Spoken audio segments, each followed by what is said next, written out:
Hola amigos y amigas de Buenas Noticias TV, muy bienvenidos. Tras la Navidad, la mayoría de los españoles ya tenemos la mirada puesta en la Semana Santa, y no precisamente por razones religiosas, sino más bien por la posibilidad de descansar o de viajar que nos dan esos días de vacaciones. Pero la Semana Santa tiene su razón de ser. Hoy comenzamos una serie de 4 episodios para hablar de los últimos días de Jesús sobre la tierra, siguiendo la narración de los evangelios. Empezamos con el complot para matar a Jesús y su arresto. Y para ello contamos con Pau Grau, él es pastor de la primera iglesia evangélica bautista de Valencia. También queremos pedirte que participes en nuestras redes sociales. Responde a esta pregunta. ¿Qué aspecto del relato, desde el complot hasta el arresto de Jesús, te impacta más? Hola Pau, bienvenido. Gracias, bueno. Encantado. Hola Esteban, buenos días. Muy buenos días.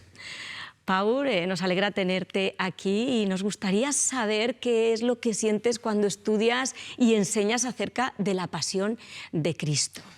Pues lo que siento es que revivo constantemente una historia antigua, pero muy presente, muy viva. Y la verdad es que es un auténtico placer descubrir siempre nuevos rincones de este proceso a Jesús. Pues a ver qué descubrimos hoy. Pues si te parece, Pau, vamos a sentarnos y a descubrir más sobre este relato. Primero de todo, cuéntame, en el momento, en la época de la Pascua, se urde ese plan pues para acabar con la vida de Jesús. ¿Por qué tenían los principales líderes religiosos de Israel en aquella época tanto anhelo por deshacerse de Jesús? Pues básicamente porque él suponía una amenaza para el statu quo, es decir, para los dirigentes, especialmente los que controlaban el templo, los saduceos, y también en el plano legal para los fariseos, a quienes había avergonzado y con quienes se había dialogado en muchas ocasiones. Jesús es una figura molesta para la religiosidad judía de su tiempo. Entonces tiene mucha lógica que quisiera ser eliminado del tablero porque amenazaba los intereses de la religión judía. Y llegamos a la que conocemos como la última cena. Y en ese momento es sorprendente. Jesús dice a sus discípulos que uno de ellos le va a entregar en manos de sus enemigos. Y además acaba señalando finalmente a Judas. ¿Cómo es posible que Jesús pudiera saber todo esto antes de suceder? Pues esa es una pregunta de gran calado teológico. Y la cristología ha analizado esto que acabas de decir tan sencillamente con muchas tesis doctorales. ¿Tenía Jesús un conocimiento superior? ¿Tenía Jesús un conocimiento por ser el Hijo de Dios, como creemos los cristianos? ¿O también fue evolucionando en su comprensión y en su conocimiento?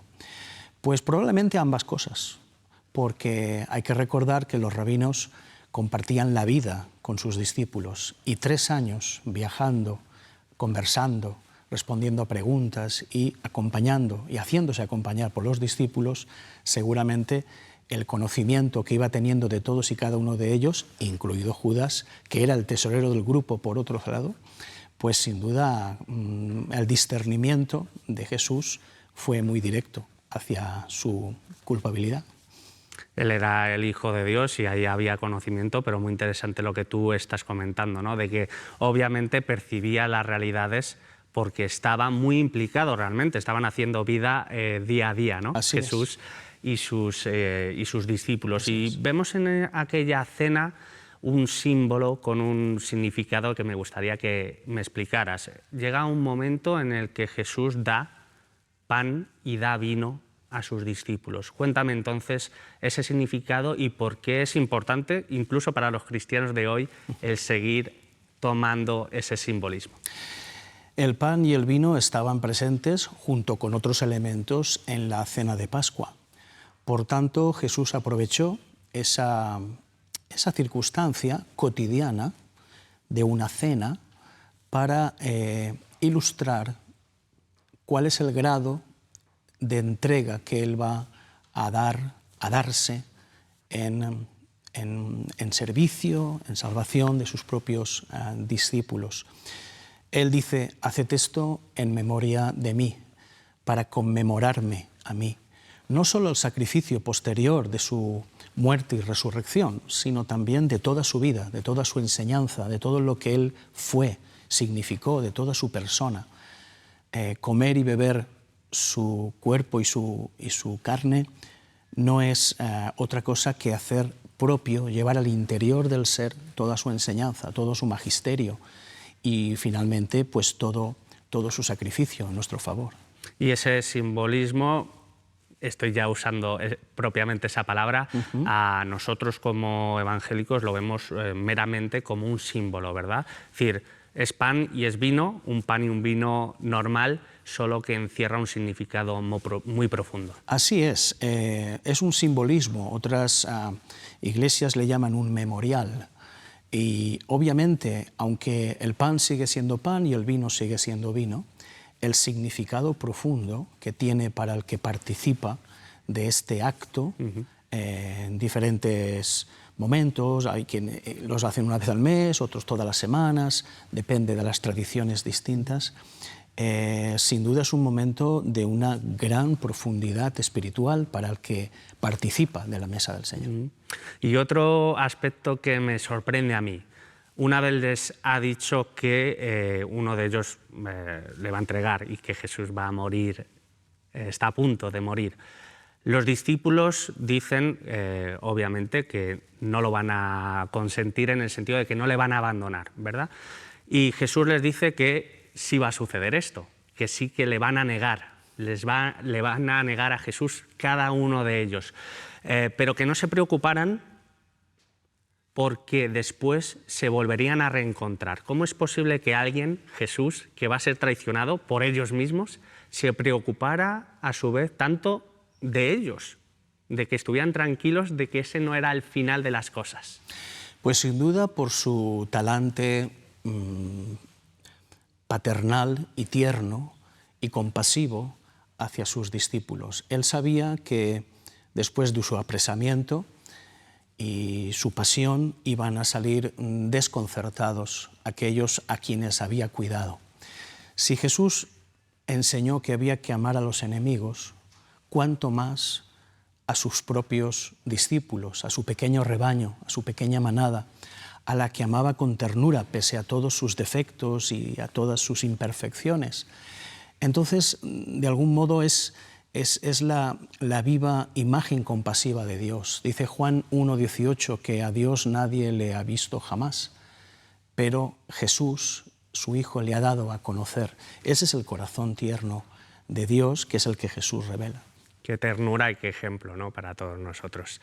Y después salen al huerto, todavía no ha sido arrestado, está a punto de serlo, pero salen a un huerto y Jesús se aleja un momento a orar y él está clamando al Padre y sufriendo lo indecible porque sabe lo que le va a llegar, le va a llegar la muerte. ¿Cómo es posible que Jesús pidiera a Dios Padre ser liberado de esa muerte si era algo para lo que él había venido a la tierra?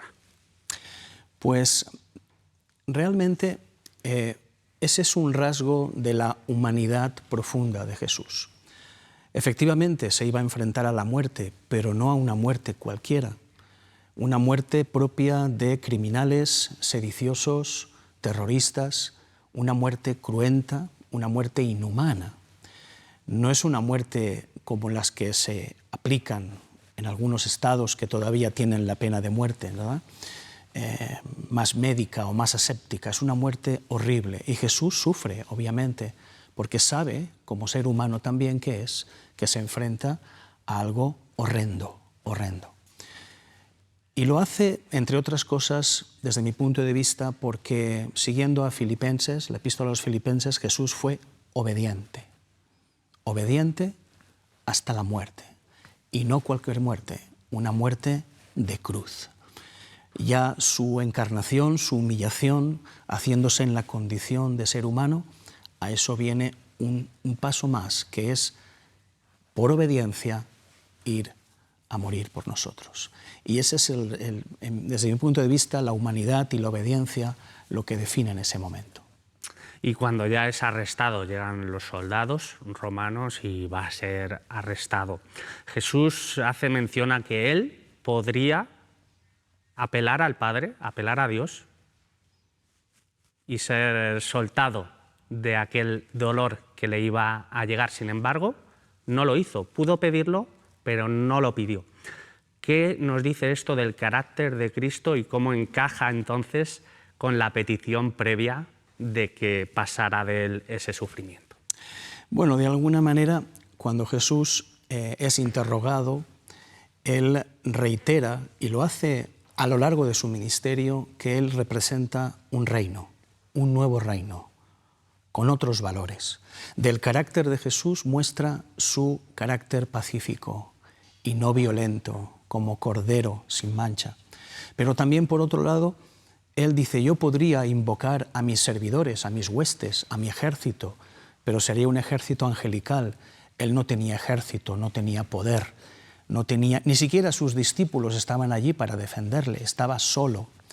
Entonces, por un lado, el rasgo de su carácter no violento, y por otro lado, que él encarna un nuevo reino, un reino que no está basado en la fuerza, en el poder de las armas, sino en un poder que es el poder que después la Iglesia va a seguir, ¿no? Que es confiar única y exclusivamente en el poder de Dios. Y Jesús decide obedecer finalmente lo que le iba a llegar porque lo necesitábamos. Y vamos a hablar a largo y tendido en otros programas sobre por qué lo necesitábamos tanto. Ya por último, estamos hablando de este pasaje que lo conocemos casi de memoria a los que llevamos toda la vida, ¿no?, en una iglesia o con un contacto con la Biblia. Pero dime, ¿qué le dirías a una persona con interés por leer este pasaje de la Pasión de Cristo, estos últimos capítulos de los Evangelios, por primera vez en su vida?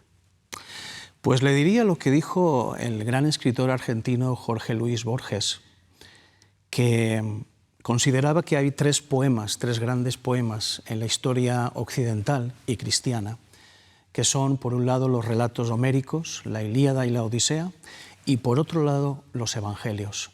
No nos entendemos a nosotros mismos como sociedad, como cultura, y Borges decía que no se puede contar mejor, con mayor sencillez, lo que a la vez es muy complejo y muy profundo. Que lea sin prejuicios, que lea como si fuera la primera vez que está teniendo noticia de ello. Seguramente vivimos en una cultura, aunque postcristiana, teñida de muchas cosas, pero que lo haga con absoluta inocencia, haciendo una segunda lectura inocente de los relatos del Evangelio, y seguramente habrá datos y detalles en los que no había reparado que son nutrientes para su vida.